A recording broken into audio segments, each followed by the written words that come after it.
Puxa, que bom ver vocês novamente, estava com saudade. Espero que vocês tenham sentido falta também do programa Personalidades, até porque o nosso programa é mensal e esse mês está imperdível. Eu vou estar conversando, ela que está aqui do meu lado, ela é gaúcha. Na verdade, um dia é matuxa, né? Porque veio do Rio Grande do Sul, já está há mais de 16 anos aqui, tem uma atuação importante da segurança pública, é delegada da Polícia Civil e assumiu recentemente a presidência da Associação dos Delegados, da ADEPOL. Estou falando da doutora Aline Sinotti. Doutora Aline, tudo bem? Tudo bem. Bem-vinda ao Personalidades. Muito obrigada, é um prazer estar aqui contigo, né, com todos, para conversarmos um pouco, né, sobre a trajetória, um pouco sobre a Polícia Civil, que é tão amada. Ótimo. Então, vamos fazer o seguinte, doutora Aline, vamos contar um pouco a sua história. A senhora estava me contando, a gente até tem um amigo em comum, né? A gente conversando aqui, descobrimos um amigo em comum, mas a senhora é de Pelotas, Rio Grande do Sul.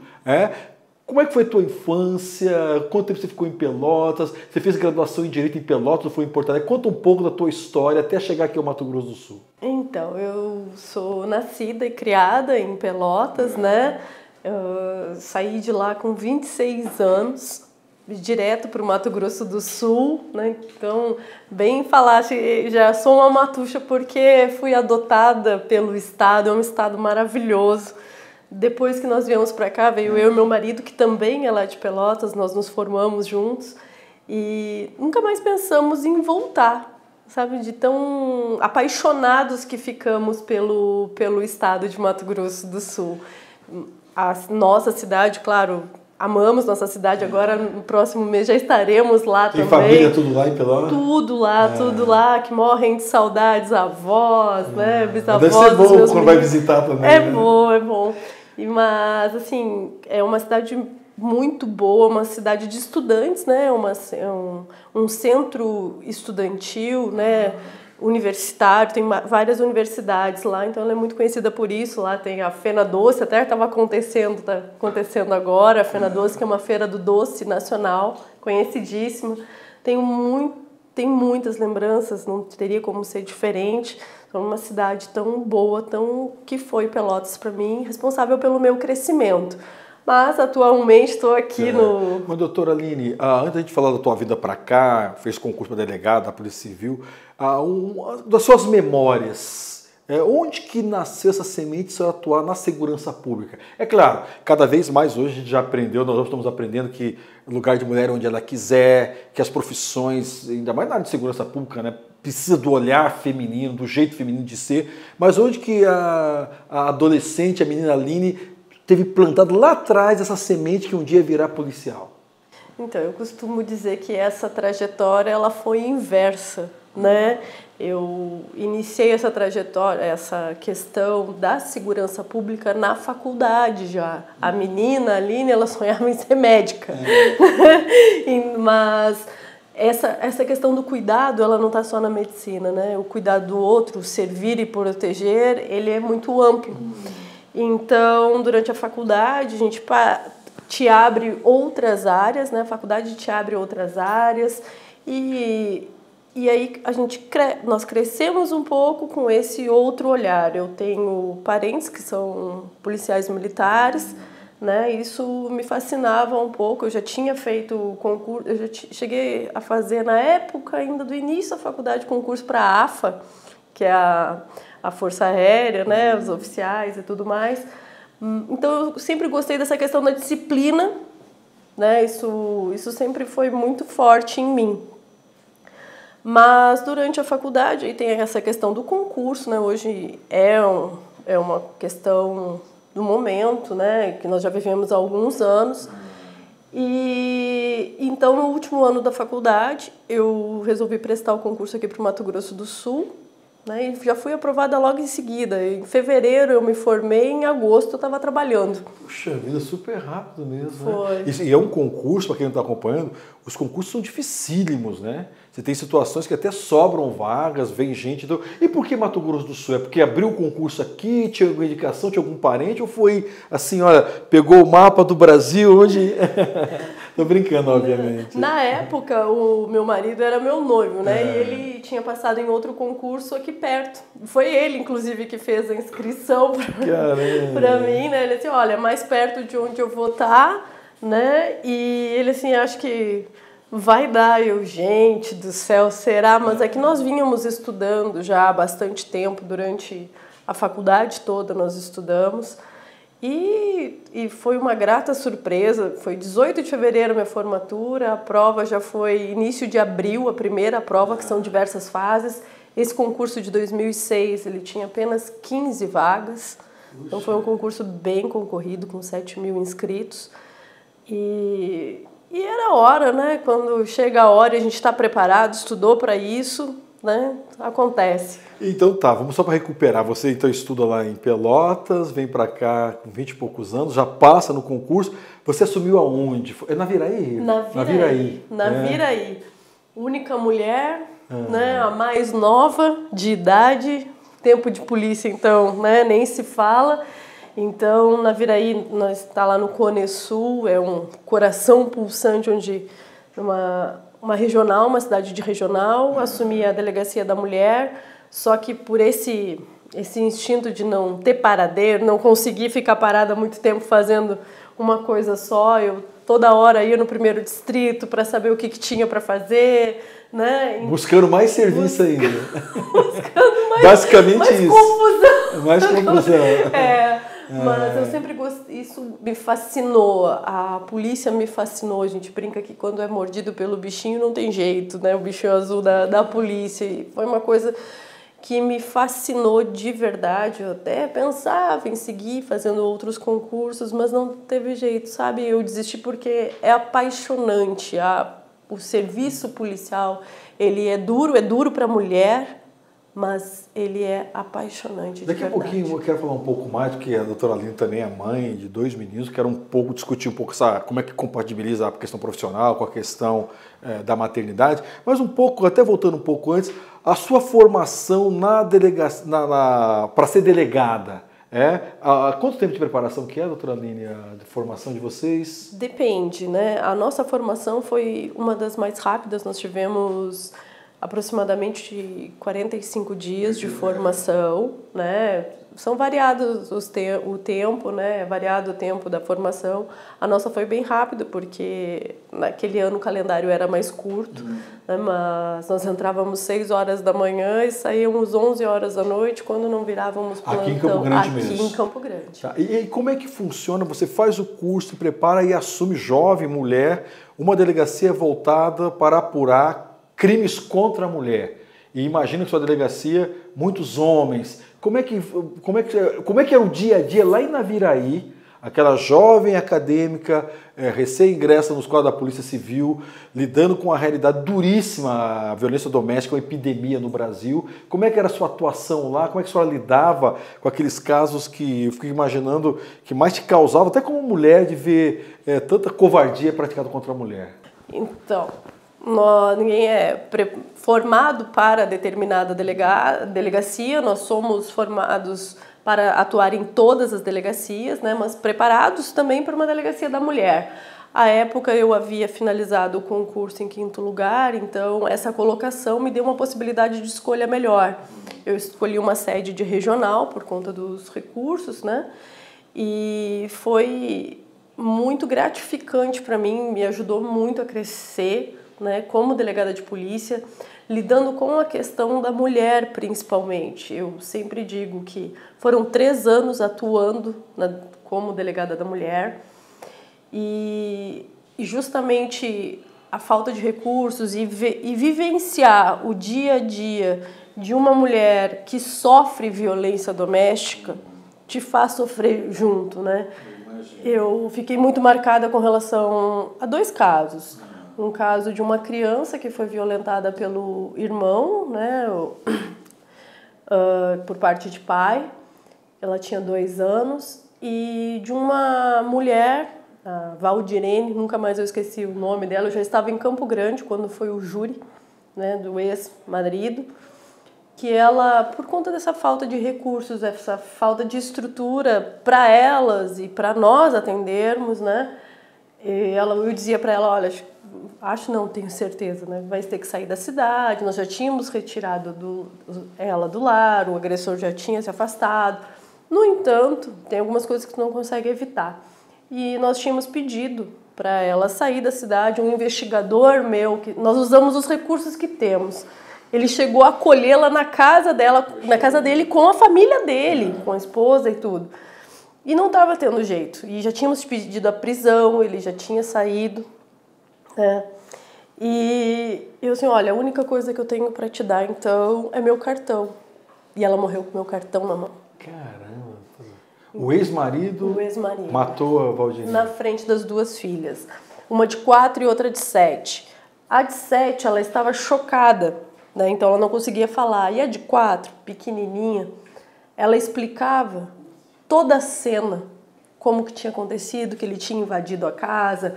Primeiro ele deu efetuou um disparo contra as pernas dela, então ela caiu. Depois ele põe o pé no pescoço dela e diz, morre, desgraçada. E ver uma menina de 4 anos narrando isso é doído. À época eu ainda não era mãe. Que bom, porque hoje eu tenho ideia do estrago que isso aconteceria. Há pouco tempo atrás, agora esse mês que passou, nós tivemos uma cena, 2 infelizmente, de um homem também que matou a ex-mulher na frente dos filhos, né? Só que isso faz 15 anos e a cena se repete. E doutora Aline, a senhora me corrige, porque nessa época que a senhora estava atuando, não tinha a Lei Maria da Penha ainda, né? Eu cheguei com a Maria da Penha. Chegou com a Maria da Penha? Cheguei com a Maria Maria da Penha. É de 2007? 2006. Nós chegamos com a Maria da Penha, então isso foi muito novo. Nós estávamos inaugurando as preventivas, as prisões preventivas, os pedidos de prisão preventiva baseados na Lei Maria da Penha. Depois ela sofreu uma série de alterações. No entanto, nós chegamos com ela e isso foi mais confortante, reconfortante, né? Mas mesmo assim, como que vai ficar, como que tu vai evitar determinadas situações, né? Então eu lembro que os investigadores custaram a me falar, era uma noite quando isso aconteceu, e eles me ligaram, inclusive meu investigador da época era meu chefe de equipe, hoje ele é delegado de polícia, eu dei aula para ele na Cadepol, e foi uma satisfação muito grande. Ele assim, doutora, o que houve? Ele assim, olha, a Valdirene morreu. Uma morte anunciada, né, doutora? Exatamente. Vamos fazer o seguinte, a gente tem que fazer um breve intervalo, daqui a pouco a gente volta mais, para a senhora contar mais causos, como é que lida com situação como essa, tua experiência na Delegacia da Criança e do Adolescente, daqui a pouquinho, depois do intervalo.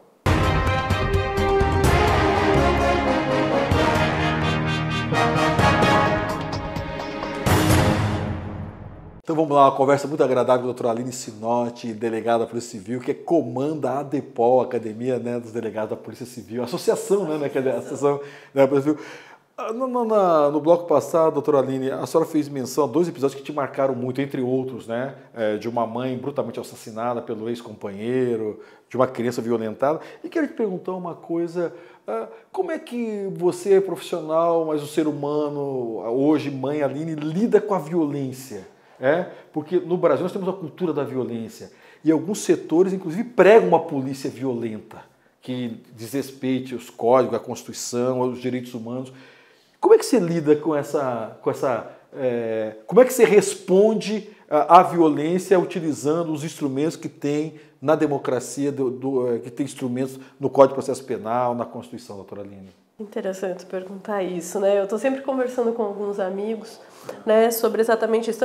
Nós trabalhamos por fases e às vezes criamos barreiras naturais para lidar com esse tipo de situação. Eu faço alusão aos médicos, por exemplo. Não é que nós sejamos frios ou brutos, não é isso. São defesas que nós criamos para lidar com as situações, porque nós já adoecemos naturalmente, né? De lidar com tanta desgraça, Ninguém entra, por exemplo, ninguém entra numa delegacia porque está bem. Ninguém entra num hospital porque está bem. As pessoas vão porque estão precisando de ajuda, elas estão sofrendo, estão doentes, né? Então, como que a gente vai lidar com isso?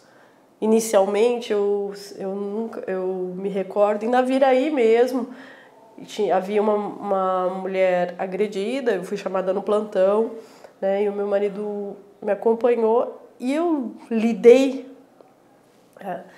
com tamanha frieza com aquela mulher, eu não tenho vergonha de dizer isso, porque eu acho que isso faz parte do nosso crescimento, que o meu marido se assustou. Ele assim, eu não estou te reconhecendo. E aí eu tive um insight, assim, verdade. Então eu preciso mudar isso, porque a muralha que a gente vai criando para não adoecer, para não sofrer junto, ela é tão grande que parece frieza, mas não é, para a gente não se machucar também. Então eu comecei a trabalhar bastante isso, trabalhar em mim, verificar quando isso acontecia, né, me policiar.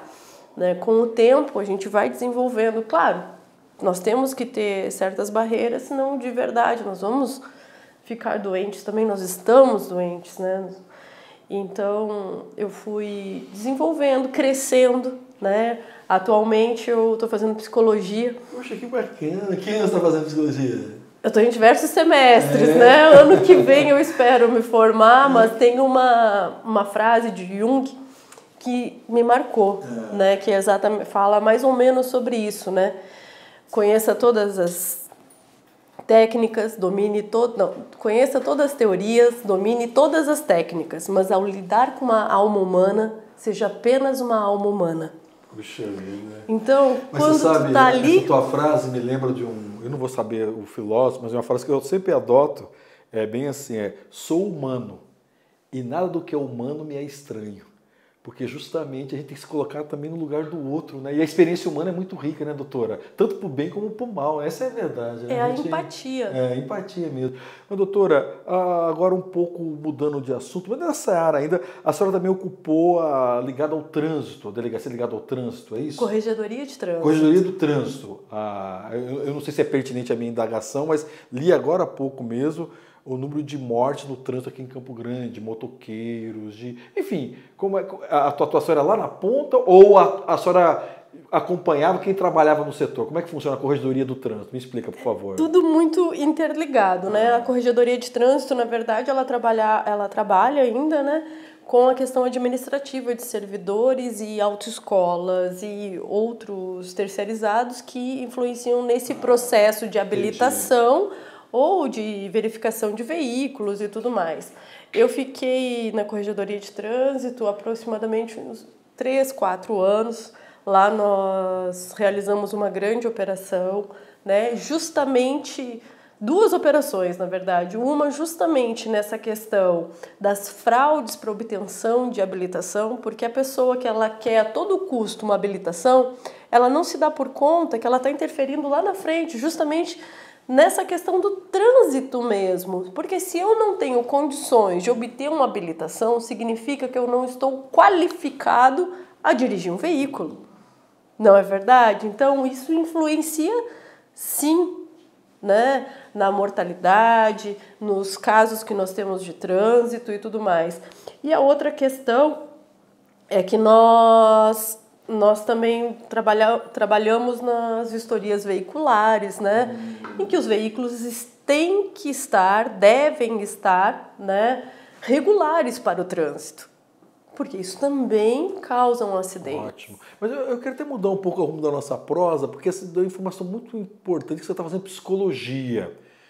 Como é que a psicologia tem influenciado na atuação da delegada? Já que a gente sabe que a violência é um fenômeno complexo. No Brasil, atualmente, é um discurso tentando reduzir a violência, ou a causa social, ou enfim. Mas o fato é que a violência é uma causa, enfim, muito complexa e a psicologia ajuda muita gente, até porque muita coisa vem de dentro para fora, né? Como é que tem ajudado Você tem revisto sua prática ao, sei lá, estudar Lacan, estudar Freud, estudar comportamento? Isso tem ajudado a compreender mais o ser humano, doutora? Nossa, demais. Eu comecei a fazer por conta da polícia, né? Justamente para lidar com todos esses... Que inquietude, hein? Você está lá atuando... Perdoe te interromper, que eu acho fantástico isso. Eu gosto de gente assim, porque estudar é para sempre, hein, pessoal? A gente então, tá lá atuando, você é delegada, concursada, mas começa a sentir que... E vai fazer psicologia para buscar essas respostas, é isso? Exatamente por conta desses questionamentos internos, né? Nós não estávamos falando sobre crescimento, sobre como lidar com os problemas. Nós somos humanos também, lidando com humanos. E nós temos as nossas questões. E será que uma vítima da violência doméstica, Por que eu não consigo te entender? Por que tu não sai de casa? Né? Ela morreu com o meu cartão na mão e eu tinha implorado para ela sair de casa. Mas eu não posso mudar o que ela pensa. Eu tenho que aceitar, eu tenho que respeitar e não culpá-la por isso. E isso faz 15 anos. E depois eu fui trabalhando, a própria corregedoria de trânsito me ajudou muito. Depois eu fui trabalhar na infância e adolescente, né? O adolescente infrator, o adolescente, essa pessoa em desenvolvimento, que um caldeirão de sentimentos, de emoções, os hormônios à flor da pele, né? Eu tenho uma em casa e sei como é. De complexidades, né? Eu lembro deles, eu até brinco, eles foram criados comigo, daí eu fiquei 5 anos lá, então tem alguns que, infelizmente, né? Depois eu fui para furto e roubo de veículos. Eles cresceram comigo e depois, na maioridade, foram parar comigo lá no furto e roubo de veículos. Mas, enfim, são escolhas, né? É o crescimento da pessoa. E a época que eu estive na criança e adolescente, nós tivemos um caso muito grande, que foi de um serial killer, o Nando. Foram 17 homicídios, 17 corpos que nós desenterramos, eram pessoas que estavam desaparecidas há mais de 5 anos, então foi uma investigação muito complexa, que durou bastante tempo, foi o serial killer, assim, reconhecidamente no Mato Grosso do Sul, e a gente estava falando do Rio Grande do Sul, no Mato Grosso do Sul, que ele já foi julgado, num total de 175 anos de prisão em regime fechado. E ali nós tivemos muito contato com essa miséria humana, né? Por que aqueles adolescentes, aquelas pessoas estavam naquela situação de vulnerabilidade tão crítica e ninguém nem ligou, ninguém nem sabia. A gente paga um preço por isso, né, doutora? Exatamente. E nós vamos nos doando, porque ao mesmo tempo que tu entra numa situação dessa, tu também vai te doando, né? Aí que entra a autoproteção. Né? Então, assim, e a conversa com ele também, né? Com o próprio serial. Nós conversávamos, o pessoal dizia assim, você é um pouco psicopata, né? Ele é psicopata, porque ele foi diagnosticado como tal, né? Imagina. Mas alguém que senta com um cara desses, toma café de boa, como que você consegue? Assim, mas ele é uma pessoa e tem que ser tratado como tal. Mas deixa eu até te interromper, pega esse ponto aí, até... Como é que funciona essa questão da técnica da investigação e a intuição? Eu, por exemplo, acho que eu seria um péssimo investigador, delegado, e eu me lembro, contou o episódio, até porque o episódio é muito triste, quando mataram, e a Polícia Civil teve um papel fundamental, mataram a ex-prefeita de Mundo Novo, Dorcelina Folador. Eu estive com o mandante, eu era deputado federal na época, estive com o mandante do crime, conversei com ele tá tudo. Depois foram até, ele era um dos mandantes, nem lembro mais, mas nem o caso, era um dos mandantes, e sempre me ocorreu isso, né, assim, puxa vida... E não sei se é folclore, se é lenda, mas as pessoas falam, não, o delegado, a delegada tem aquela intuição. Como é que funciona essa coisa na prática, doutor? Veja, eu não estou querendo desprezar a ciência, a perícia, aquela coisa toda, mas tem essa coisa de você olhar para um caso e puxar, como de puxa uma pena e sai uma galinha junto. Como é que funciona na tua experiência? O pessoal costuma dizer que eu tenho uma intuição boa, mas eu acredito que eu mergulhe de cabeça mesmo nos casos, nas situações que são trazidas, né? Eu procuro trabalhar com a maior técnica possível, confiando na minha equipe, que a equipe ela é fundamental para te trazer as percepções que às vezes tu não tem. Né? Não é apenas o delegado, é o investigador que está na ponta e te traz o feedback, é o escrivão que ouviu alguém e falou, olha, eu penso dessa forma. E aí tu tem o domínio do todo, né?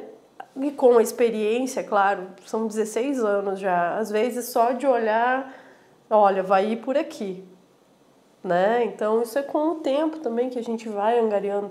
Por óbvio, muitas vezes a intuição, ela é fundamental, mas eu sempre acreditei no trabalho técnico, em busca de conhecimento, né, em confiança na tua equipe, né, e trabalho na linha de frente, trabalho, experiência e conhecimento. Não tem erro nessa receita. E não tem milagre, não é trabalho, é transpiração, né? Exato. A inspiração, a transpiração. Para a gente poder encerrar, doutora Aline, a senhora assumiu agora, foi 2021 a DEPOL? 21, vai fazer um ano mês que vem. Assumiu a DEPOL. E quais são os planos que a senhora tem feito, quais são as perspectivas nessa luta corporativa de reconhecimento das prerrogativas, reconhecimento social é importante, né? A sociedade ainda é muito ambígua em relação à polícia.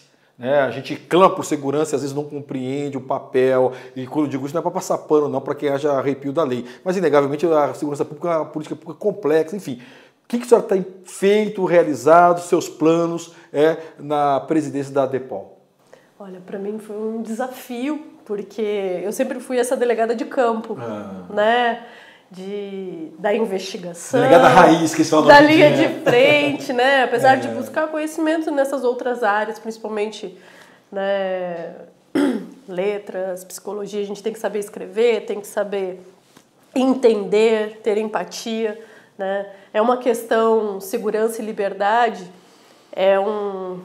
com uma complexidade muito grande que até hoje ninguém conseguiu a fórmula entre a liberdade e a segurança.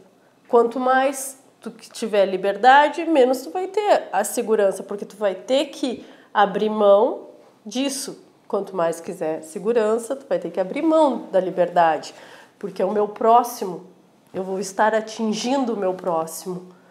Se eu abrir muito a minha liberdade, alguém vai ter que abrir mão de alguma coisa. Então, se em 1920 nós tínhamos a ideia de segurança, um soldado com uma bota no pescoço, né? Nós precisamos de liberdade. Hoje, a nossa insegurança, digamos assim, é a liberdade do outro, que tudo é liberdade, tudo pode.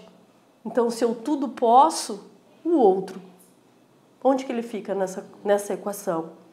Por isso que eu acho que as pessoas pensam tanto, polícia, mas a polícia está ali para regrar, para dar limite à tua liberdade que tu tanto briga, né? Enfim, então eu penso dessa forma, a polícia ela está aqui para te ajudar a ter liberdade, sim, só que respeitando a liberdade do outro. Na verdade, é até interessante essa frase, porque eu acabei de ler até ontem mesmo, não há liberdade fora da lei, né? A lei é condição da liberdade, ao contrário que as pessoas pensam, né? Porque ela dá esse limite da convivência, né? Mas a senhora dizia a respeito, também eu te perguntei essa questão da DEPOL, como é que tu se traduz, essas tuas ideias, todos esses teus pensamentos, essa tua necessidade de buscar mais repertório para a tua atuação, como é que se traduz na tua presidência na DEPOL? Então, eu estava falando justamente desse desafio, né? Que para mim foi uma surpresa os colegas virem para mim, só nós estamos precisando de ti e tal. Gente, não vai dar certo. Isso não vai. Mas foi uma outra fase, né? Eu me descobri também como uma pessoa que escuta, né? Eu sempre escutei, mas é uma outra visão institucional, de categoria, de visão associativa, sindical, que seja, né? Nós sabemos que somos uma categoria que devemos estar unidos, que sozinhos não somos ninguém. Uma andorinha só não faz verão, que sempre se fala por aí, né? Mas numa briga classista, numa briga por direitos, é muito difícil nós termos voz sozinhos. Então, a união, chamar o colega, que nós tivemos uma desfiliação muito grande antes, né? E conseguimos trazer os colegas, mostrar para eles a importância de estarmos unidos como classe, por luta pelos nossos direitos também, porque é isso que tu falou, realmente, ninguém gosta, né? A polícia é complicado, né? Porque eu estou lidando com a tua liberdade. E mostrarmos o quanto é importante a valorização de cada um, a valorização do delegado de polícia, do policial. Isso, eu luto por isso, pelos meus colegas, pela categoria, porque tem que ser uma categoria forte. O delegado de polícia, ele é o primeiro garantidor de direitos. É a primeira pessoa que estudou para estar lá, né? E avaliar uma situação que, quando chega para nós, tá todo mundo, o que eu costumo dizer, são sangue, suor e lágrimas, né, numa delegacia. Ninguém entra cheiroso, tranquilo, bonitinho, arrumadinho. É na hora do suor, é na hora da raiva, da falta de calma. E nesse momento o delegado de polícia tem que ter calma, tem que analisar a situação em conformidade com a lei. Ele não tem que estar preparado apenas, né, tecnicamente, mas espiritualmente ele tem que estar preparado emocionalmente. E é difícil isso, não é fácil. Tá certo, eu queria agradecer imensamente a doutora Aline Sinotti pela entrevista. Espero que você que está acompanhando te inspire, né? Principalmente o que ela falou, né? Essa busca do aperfeiçoamento, essa paixão que ela exerce. E você vê, não há incompatibilidade entre a técnica e a paixão, né? Essa combinação direta, a doutora está falando em instrumentos, técnica, perícia, ao mesmo tempo falando em compromisso, questão emocional, questão espiritual. Então, tomara que essas personalidades sirvam para te inspirar. Doutora Aline, obrigado. Obrigado pela sua audiência. A gente se vê em outra oportunidade com personalidades na TV da Assembleia Legislativa. Um abraço.